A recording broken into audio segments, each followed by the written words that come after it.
Welcome to Cordkillers Reckoning. The world of entertainment is turned upside down, and we are just trying to find out how to watch what we want, where we want, whenever we want. I'm Tom Merritt. Where's good stuff, Brian? Oh, it's up at the North Pole as of this recording, but who knows? Maybe it will come to all the good little girls and boys by way of wireless through the sky. No cords for Santa. No, he just yells at the reindeer. He doesn't even need to have reins. Wait, oh, yeah, okay, all right. Yeah, I guess that is kind of a cord. Yeah, I was trying to. Eventually, it's going to become a Starlink metaphor. It was ill-conceived from the get-go. You know, we're trying to deploy more Santas so that we get full coverage. Sure. Maybe that's how Santa's able to do it all in one night. Satellites. Is distributed network hosting? Yeah, there's a distributed Santa network. There's a large array of independent Santas out there. Arrays? Yeah, a redundant array of independent Santas. Santas, yeah. While you ponder that, we're going to ponder the supply run. Supply run, supply run, supply run.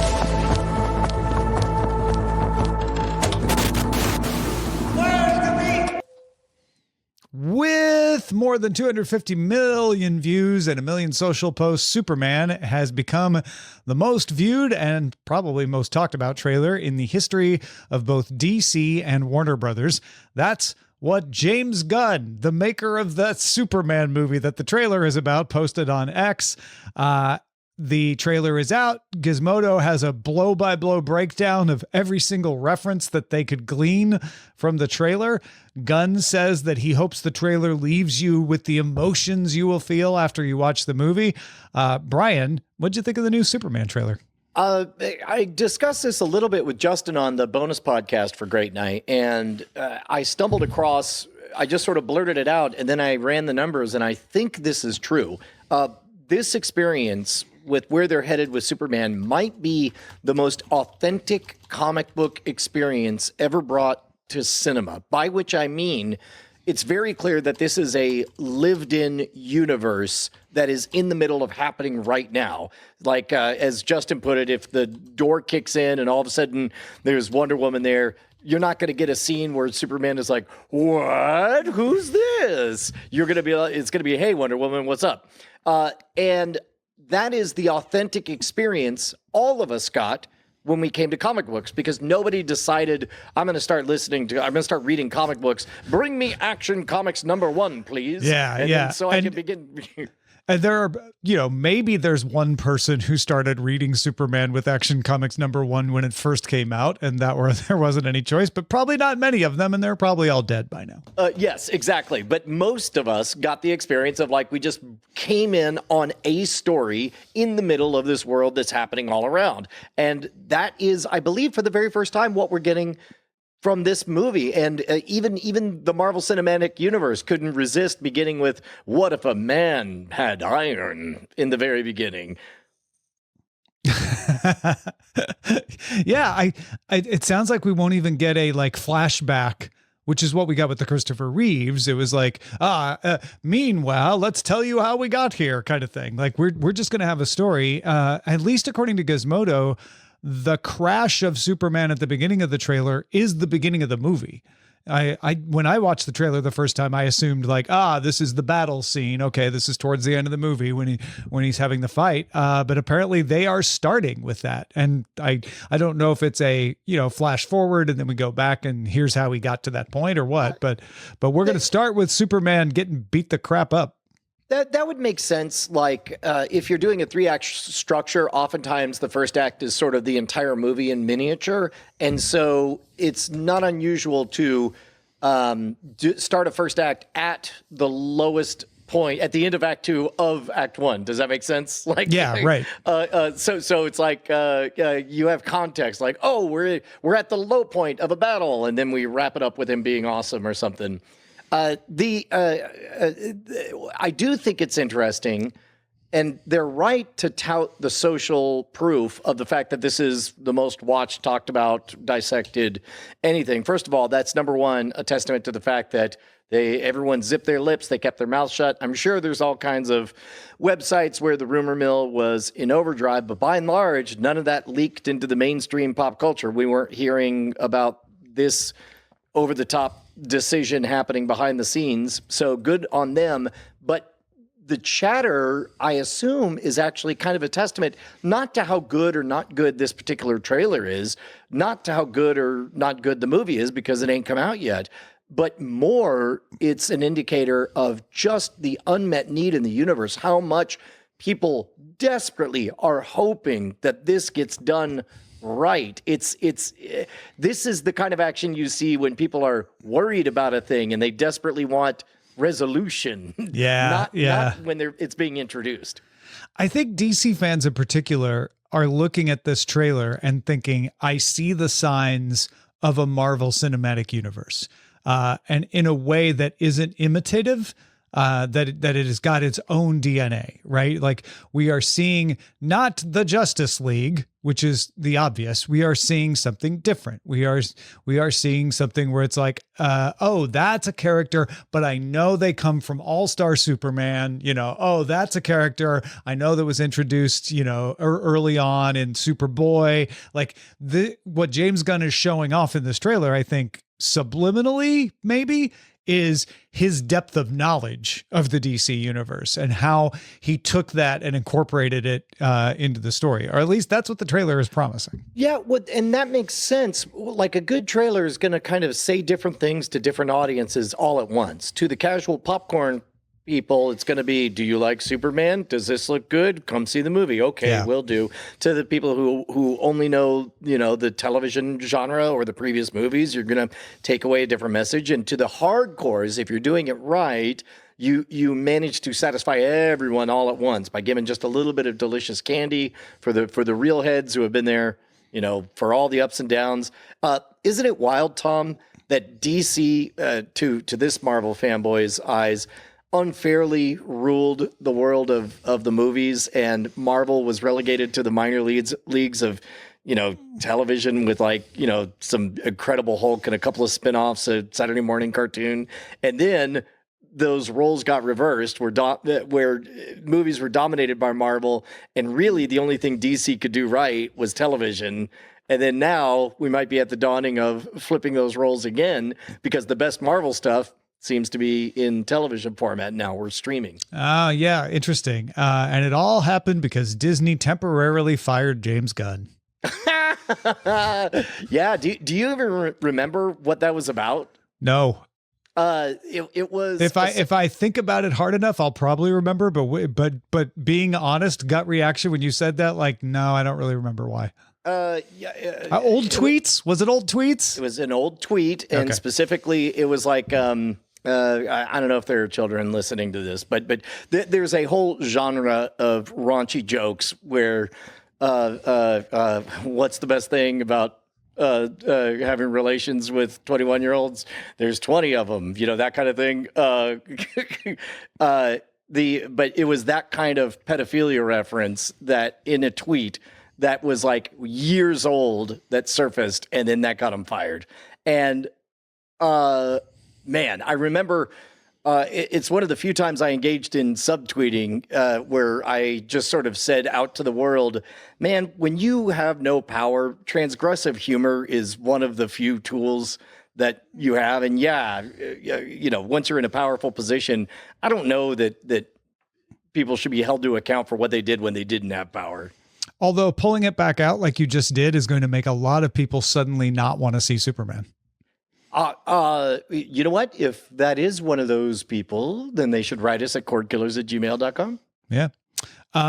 And they should consider whether they want to continue supporting us at patreon.com/cordkillers. Okay. Is this going to be one of those things where it's just citing the thing gets you in trouble for it? Yes, it can be sometimes. Yeah. And I'm not trying to say that it was wrong of you to explain it, but I know there are people who are like, oh, I really wish you hadn't reminded me of what happened. Yeah. Well, I apologize. That's the sort of hard-hitting commitment to factual news that you've come to respect here on Cordkillers. I'm the one with the crazy takes. Brian's the hard-hitting news guy. But to be honest, it does speak to the fact that we get to be loud, live, and independent. And then ultimately, you guys are our boss. And so if that's over the line, let us know. If you support that, then kick in an extra buck to patreon.com/Cordkillers. That didn't sound right. If you support that commitment to factual representation of the story. Yep. That's it. That's it right there. Really, honestly, the only thing you need to remember is patreon.com/Cordkillers. In fact, actively, if I had one of those Men in Black flashy thingies, I would do that. And that's all you need to know. And then just click yes about signing up, yes to your PayPal, all of that. You know, it's good. You're good. You're good. Don't ask too many questions. Let's move on to the search part.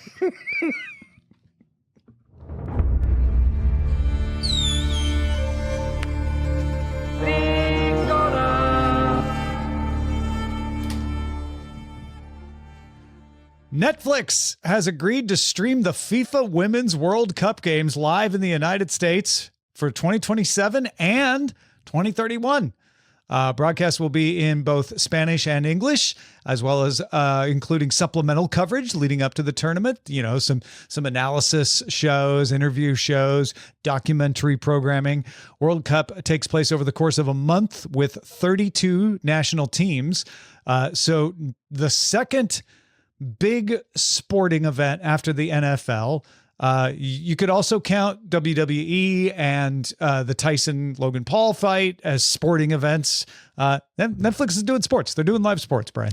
Yeah, well, and I think they, as we've talked about before, what got them with the Paul Tyson fight was not the lack of infrastructure, is the surprise of the number of people tuning in. I suspect that that on a global level, they're going to be very well prepared for the biggest sporting event in the world. No, the best part about this is, if you listen carefully, they have the rights to stream the games in the U.S. So that makes it so much easier from a logistical standpoint. Low now.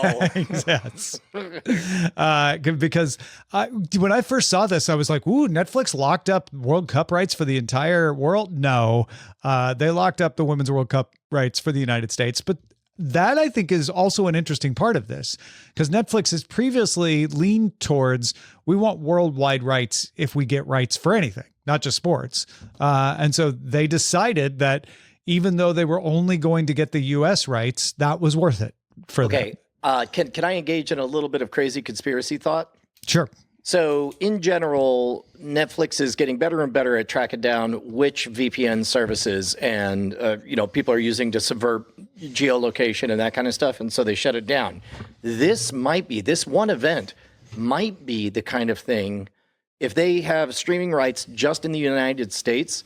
If I were Netflix and I had the means, I might do something like tell everybody in IT to turn off those VPN filters and blocks and go ahead and let all that traffic come in. Certainly block it if it's a problem, but then come out with kind of like HBO did, where they got the notoriety of being the most pirated program with Game of Thrones, specifically because they didn't offer a legal way to get it. But they could do the exact same thing to tell the world, hey, world, clearly you dig Netflix's streaming so much that all of you invited yourself over to America's Couch during this event. Is this too far afield? Does this kind of thing just not happen? Okay, let's think it through. Outside of the United States, it has to be a Spanish language and English language country, because those are the only two broadcasts you're going to get in Netflix. So that's going to leave a big chunk out right there. Like, I don't speak Spanish or English. So maybe some people will watch it anyway.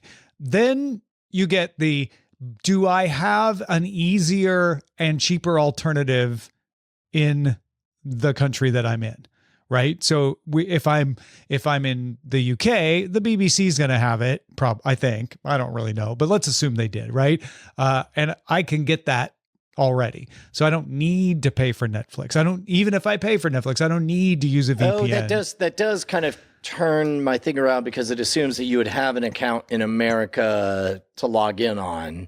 So to me, it's like, okay, if I'm in a Spanish speak, let's say I'm in Spain, and let's say the Women's World Cup is going to be on cable in Spain. I'm not saying it is, but like that would be the kind of situation where someone might say, it'll almost certainly be available somewhere. Let's say it's not available for free. It's available for a service you'd have to pay extra for, and you already pay for Netflix.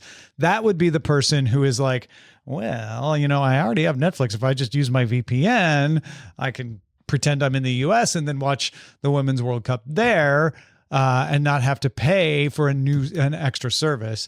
I don't know if there's enough of those for Netflix to go to the trouble to schedule testing of its VPN filtering or whatever. Yeah, I guess in my imagination, it would be kind of be an A/B test. And this partly comes from me learning how to play the tactical game on YouTube, like, I don't know.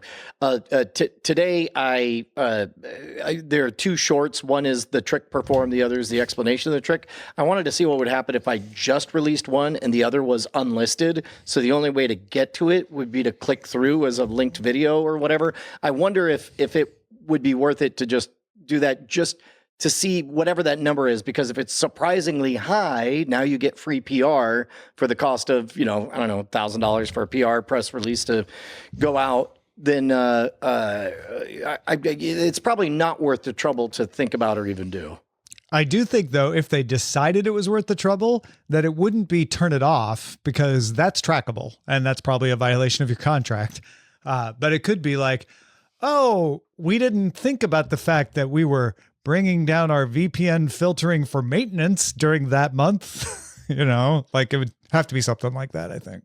Yeah, I guess so. That is a good point. Star Trek Lower Decks is done. The finale happened. The series is over, but Tawny Newsome, who plays Mariner or voices Mariner, is writing on another Star Trek project. It's described as a live-action workplace comedy being developed with Justin Simeon. The tagline is, Federation outsiders serving a gleaming resort planet find out their day-to-day exploits are being broadcast to the entire quadrant. Tawny says, no, it's not Ryza. But she did say, this feels like an appropriate pause to the Lower Decks story. So she was doing an interview and she was talking about writing on this other project. And they asked her, what about the end of Lower Decks? She said, this feels like an appropriate pause to the story. It's the end of a chapter. It could go on, but I was glad that he gave us a little button in case this is the last we see of them. Yeah, I hope there's more. It definitely leaves it in more of a superposition than we've heard before of like, this may not be the last you hear. This is more of a like, it might not be the last you hear, but just in case, I'm glad we wrapped it up. Yeah, I by the way, I've not seen the finale yet. Have you already seen it? Oh yeah, let me tell you what happens. So well, I mean, it's like whatever happens. I mean, I don't think suddenly they've already established that people die and come back from the dead. It's like literally there's nothing you could say that would that would all I me. will say, having watched the finale, is I enjoyed it and I look forward to discussing it with you once you've watched it. Okay. All right. Well, that'll be our treat going into the new year for reasons we'll discuss later. Yeah, but it does seem like, and I have theories based on the finale of what they could do, but it does feel like they have a pitch out there. And what I'm gleaning from what Tawny Newsome said, and I think I wanted to make sure you knew she's writing on another Star Trek project, so like she's in the loop on stuff, right? She hears stuff. She talks to people. She's not just a voice actor on the one show. It seems like she's implying that, yes, there's probably a pitch. No, it has not been greenlighted. And she feels like maybe it doesn't get, just in case it doesn't get. I'm glad that we have this story, because she talks about going through these revisions, and the first version of the script just felt like the end of a season. It did not even feel like the end of a series. And then they revised it a few times to give it more of a button. So I don't know if we're going to get more of Star Trek Lower Decks characters or not now. I was feeling pretty positive about it before. I'm not as full as I am with what we do in the shadow, but I'm pretty full. Yeah, it would be nice if there was a little time before we see them again. And it would be nice to have a very good reason to see them again. You know what I'm saying? Yep. If you are feeling that you need more time for Dune Prophecy Season 2, too bad. It's coming. They renewed it. HBO said even before the finale airs, the finale aired on Sunday, HBO said, yep, we're going to bring another season of Dune Prophecy. I haven't watched it. Have you?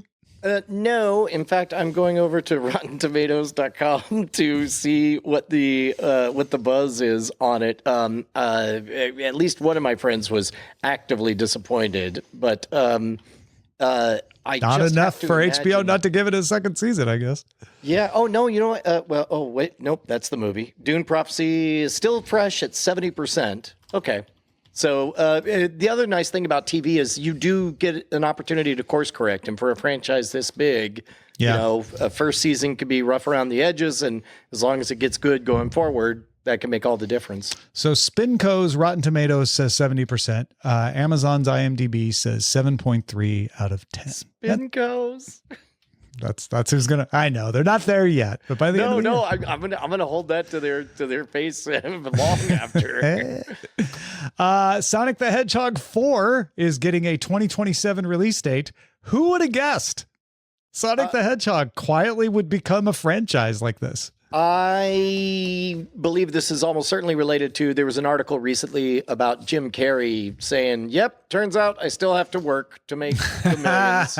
And because he had previously announced retirement, and then he was like, oh dear. I spent all my money. Yeah. So I'm going to guess that he showed up well enough for this recent one that they're all like, all right, we got Carrey locked in. And then I marked this next one from Deadline. Amazon has renewed Secret Level for a second season. And I had not been hearing a lot about that. That may say more about me than it does about the world, though. No, I would have expected to have heard about this as well. It's an interesting conceit. Basically, these are established IPs in video game worlds where they come in and they tell interesting stories about back characters or characters. Yeah, and it's an anthology series, so you get different characters every week. It's not an ongoing story. Yeah, no, that's including, let's see, it says here, Dungeons & Dragons, Sifu, New World, Unreal Tournament, Warhammer 40K, Pac-Man, Crossfire, Armored Core, The Outer Worlds, Mega Man. That's interesting. Yeah. And then I never know how to feel about these sorts of things, but Bluey is getting a movie. the kids show Bluey it has a movie in the works, co-production of Disney and BBC Studios, coming in 2027. I assume it's. I've heard not one bad word about Bluey from anyone. Same. And often these, like the Simpsons movie or the things like that, they end up being non-damaging. That's how I'd call the Simpsons movie. Like, I don't know if it's beloved or not, but nobody talks about it in bad tones, really. Well, but Bluey might be, because it's aimed even younger than The Simpsons, it might be the kind of thing that uncles take nephews to because they don't know what to do. And then for the first time, uncles get a dose of the dual layer humor in Bluey. And then all of a sudden they've got a new fan. So this could be a hell of an audition for the franchise. Do you have much Bluey exposure these days? No, not me. My youngest is 12 now. So my nieces are into it, and it's funny. That's what I hear. Yeah, it is. Honestly, it's worth watching just on your own. Like there's some hilarious stuff. I would recommend finding the versions that aren't on Disney Plus because they censor them for the U.S. audience. That's amazing that they need to censor them. Yeah. See previous discussions earlier in this show. Let's move on to the buried treasure. Most people want to know why they suddenly got rich. Buried treasure. Of course, the buried treasure is a section of the show where we talk about something we've been watching, thinking like, hey, maybe if you've been watching it, you got thoughts, you can email us, or maybe it's something you hadn't heard of and you can discover a new thing to watch. Brian, what's yours? Tom, you're not going to believe this, but mere hours, I guess, 2 days, 48 hours before Christmas, a miracle happened. I had an hour or two free. And so I started watching Silo just to have something to watch. Smash cut to me fully engrossed watching Silo Season 2, Episode 1, which I texted you guys about this, struck me as a very fine Let's Play of a Silo first-person shooter. It reminded me, for reasons, a character finds themselves in a derelict silo, and they have to get from point A to point B, and there's no dialogue. It's just them solving physics engine puzzles. Yeah. And it felt, to be honest, it took me right back to Half-Life 2. It was fun to watch. It was well executed. There's, by the end of episode 2, I'm going into episode 3 now, they're setting up good political intrigues that are drawing me in. There's still plenty of stories to tell, both inside and outside of the silo. Yeah. I'm glad to hear that. Simply because I had pretty much the same reaction, which is like, damn, this is still a good execution on a very good story by Hugh Howey, and I've been enjoying it as well. We're caught up. You think you'll get caught up before the finale? Actually, when is the finale? I'm gonna look it up real quick. I intend to race now that Bonnie's finishing up with the Austin's own Armadillo Christmas Bazaar. She's hoping to have time to watch it, and I believe we talked about it last week, the fact that it's going to wind up and then we go straight into Severance. Yeah, that's right. January 16th. So there's 4 more episodes. Yeah, you got time. You got time to catch up. Definitely. I would like to recommend Judge from Hell on Disney Plus. Have I talked about this like on After Talk or something before? I don't think you, maybe you have. Remind me. Judge from Hell is about a demon, the demon Justitia, whose job when you meet her at the beginning of the story is to judge incoming people about whether they're going to go to hell or not. Once you die, you show up in front of the judge, bangs her gavel, and that's it.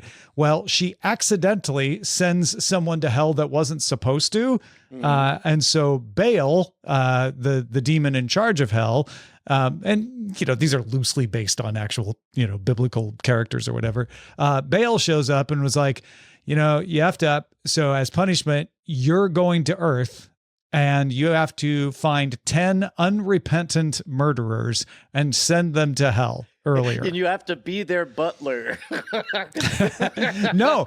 And she gets put into the body of the person that she mistakenly sent to hell, who's a judge. So that's fun. That's how she finds the murderers, right? As they come up, in court cases. And it's all a commentary about people who are clearly guilty of murder getting away with it because of legal, quirks and technicalities and stuff. But the judge is using those to let them off so that she can go and murder them and fulfill her quota. Oh, that's funny. Real quick, I guess we have a bounty of gifts. You just reminded me of because it's family time and we got people in from college. I got Penny to watch the very first episode, the original pilot of Only Murders in the Building, season 1, episode 1. And I primed her. I'm like, hey, there's a show. I only watched the 4th season and it's pretty hokey, but it's got heart. And you want to watch it and we could kind of make fun of it. And then smash cut to the end of episode 1. She's like, Dad, I think this is just a good show. I'm like, yeah, I don't know how this became the show I watched. Oh, that's interesting. So that's definitely how I felt about season 1. And by season 4, I'm like, it's the characters I love. I think they definitely pulled that thing where they're like, by season 4, we should be keeping the fans happy. Yep. We don't need to create a show that isn't going to pull people in. We did that in season 1. And in this world where everybody can start over from season 1 and very few people are forced to watch season 4 cold, that's probably fine. You know what it reminded me a lot of is when we did the full experience with Sliders, we watched the first episode and we were blown away that like it was the opening scene felt and looked like Back to the Future. It was shot on film. It was incredible. Yeah. It felt more like a movie than a TV show. And then by the end, it was just this embarrassing straight to DVD looking thing. I got the reverse of that with Only Murders in the Building. It's really wild. That is hilarious. So Silo on Apple TV, Only Murders in the Building on Hulu, but also on Disney Plus through Hulu, and Judge from Hell on Disney Plus. If you got something we should be on the lookout for, email us cordkillers@gmail.com. I have a big announcement, Brian. Oh, Oh my goodness! Well, thank goodness I'm subscribed to Free Tom newsletter, so I'm sure I'll hear about it. But go ahead, man, spill them beans. Yeah, the big announcement was in the Friday edition of the Free Tom newsletter at freetomnewsletter.com. I'll be making that announcement for everybody in January, but if you want to know early, that's how you know early. Go to freetomnewsletter.com and sign up and get that edition that just came out. It's hot in Brian's inbox right now. It could be hot in your inbox too. Yeah, there's a lot of hot emails in my inbox. Just ask anybody who writes me emails. Yeah. So go check it out, freetomnewsletter.com. And my newsletter, my free newsletter is just what I've been up to lately. So when I've got big announcements like that, I'll say them there first. Let's move on and scan the horizon. Send a scanning to avoid. Scanning the horizon! Apple has released the tvOS 18.2 software update, which adds a few neat tricks, including aspect ratio options. This is probably most useful if you have a projector and you have the ability to toy around and have different aspect ratios. You can have it be automatic, obviously, which then will just pick the one that it thinks goes best with the machine it's hooked up to.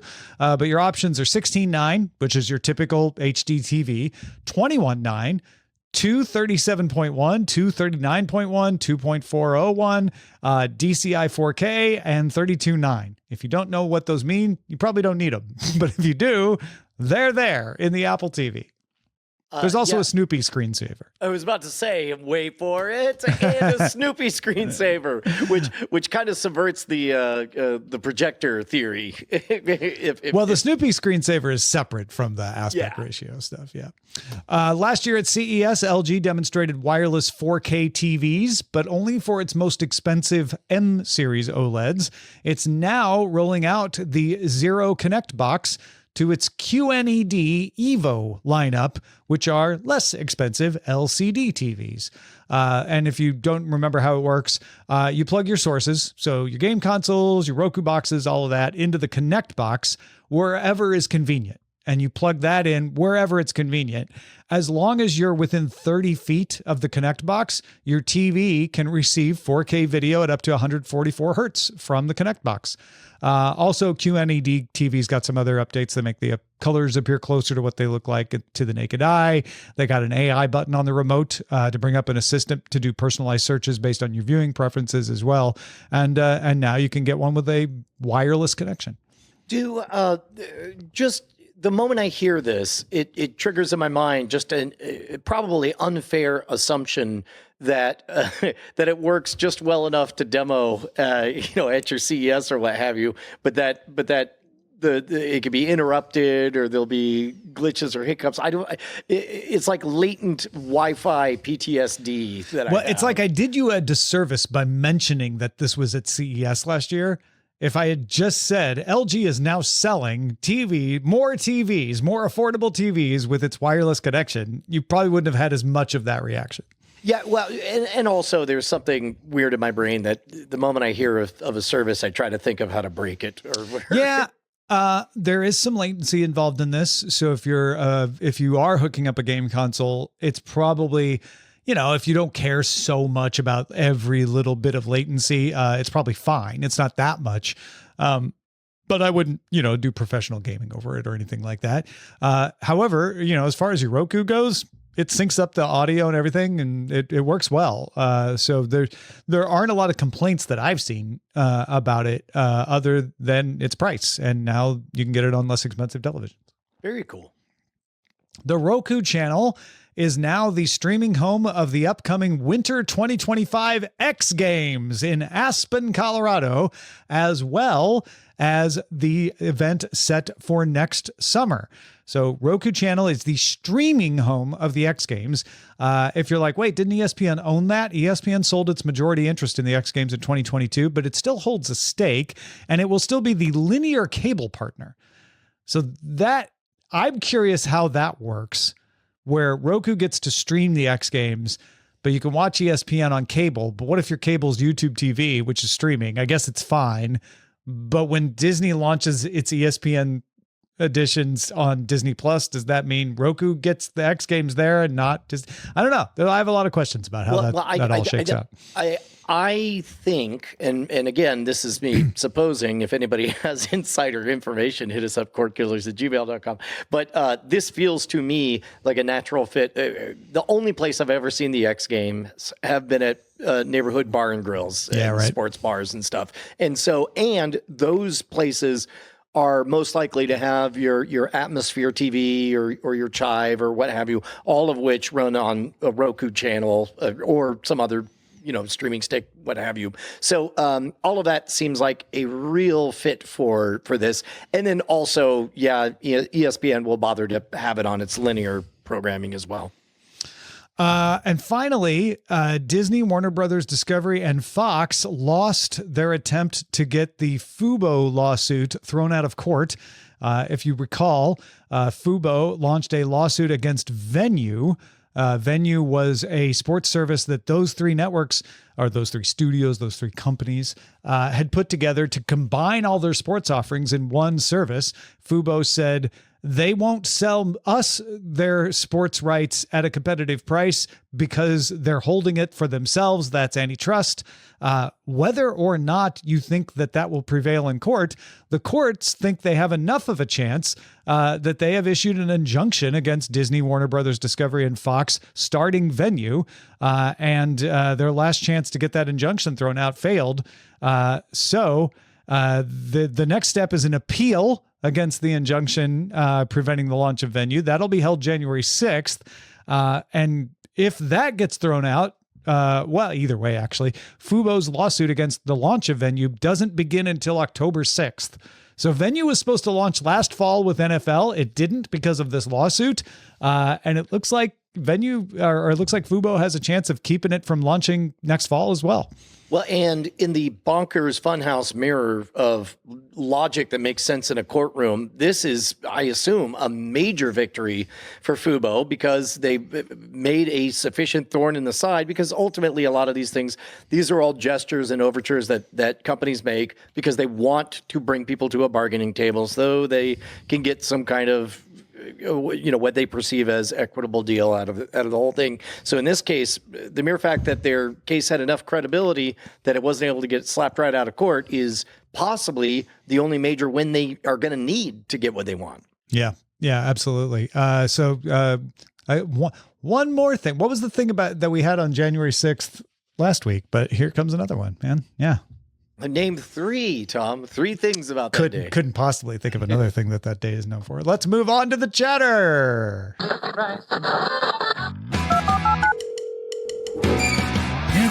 got mail.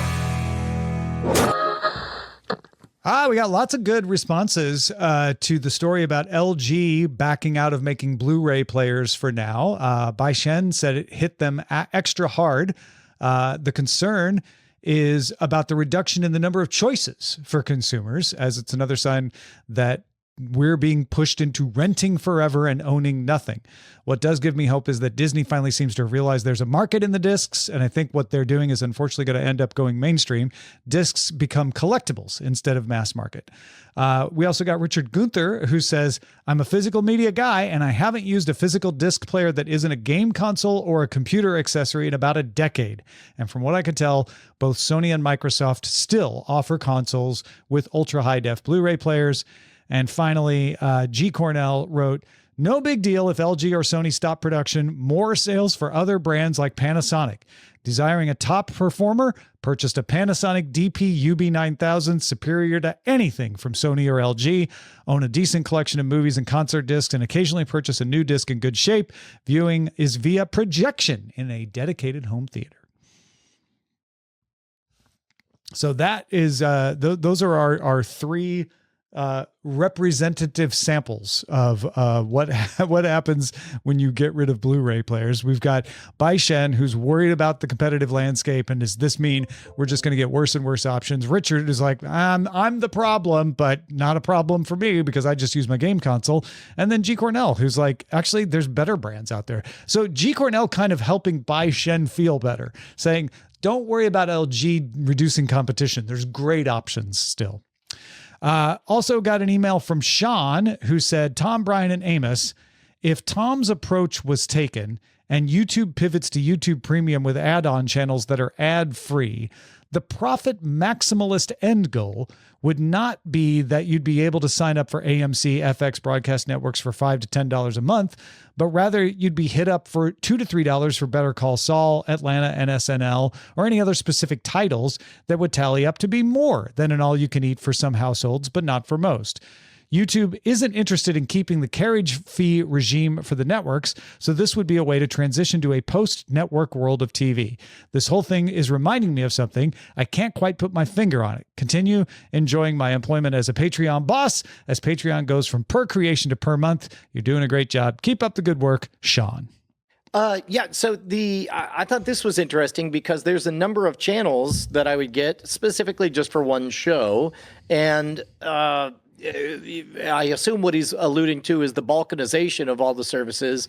Only now, instead of breaking out individual channels into a bunch of, micro networks, now we're breaking out individual shows that probably, for example, let's say $2 to $3 a month, you get the Better Call Saul show station. I can picture sub shows, including all the fan content, the podcast, the interviews that they do after the show with the various actors, the behind the scenes stuff. Whenever you can invent a new way to carve up the buffalo and get even more meat, I believe that an efficient network tends to figure out how to do that. And I think that would help him. I get what Sean's saying is, why stop at networks? If you're like, I don't want to throw the whole bundle out there. Let me make more by selling individual channels. Why not sell individual shows? You'd make even more. I don't think you would make more because you make a good amount of money on a channel because it's a subscription that somebody forgets and or keeps because they discover a new show. So if I'm going to rent you Better Call Saul for $2 a month, you'll only need it until you've watched all of Better Call Saul. And then you're done. Like, you'll cancel. We kind of have a version of this right now in that you can go and buy a season pass to a show. And then when a new season comes out, you have to buy a new season pass. But you can do that. People don't do that, but you could do that with a lot more shows than you think. And the reason people don't do it is it's too much thinking. I think what they like about adding a channel to YouTube is I don't have to think about it. I get AMC, it's got 2 or 3 shows on it, and now I'm done. And what YouTube likes about it is it's recurring revenue that is more likely to stick around. Whereas if you subscribe to an individual show, you are more likely to cancel it once you're done watching that show. Yeah, and I like bringing up that aspect of, in general, you want to minimize the number of times a consumer needs to make a decision because you will lose people at every single decision gate. So if you can, you want them to press once the don't worry about it button. And then, if folks are aware that there's some kind of slippage in their financials. But I mean, again, ultimately, time is the one commodity that is truly limited. Yeah. It's the fire in which we all burn. Wait, is that a reference? Yeah, that's Star Trek Generations. Oh, okay. I just thought maybe you just dropped some massive philosophical bombs on me. I mean, it could be considered philosophical if you consider Star Trek scripts a philosophy text. And you know what? I do. Exactly. Me too. Thanks, everybody, for being our boss. Thanks for listening, for watching. Our website is cordkillers.com. Our email address is cordkillers@gmail.com. And we are live on twitch.tv/Night Attack, Mondays at 7 p.m. Eastern, 4 p.m. Pacific. I reckon we'll talk to you next time.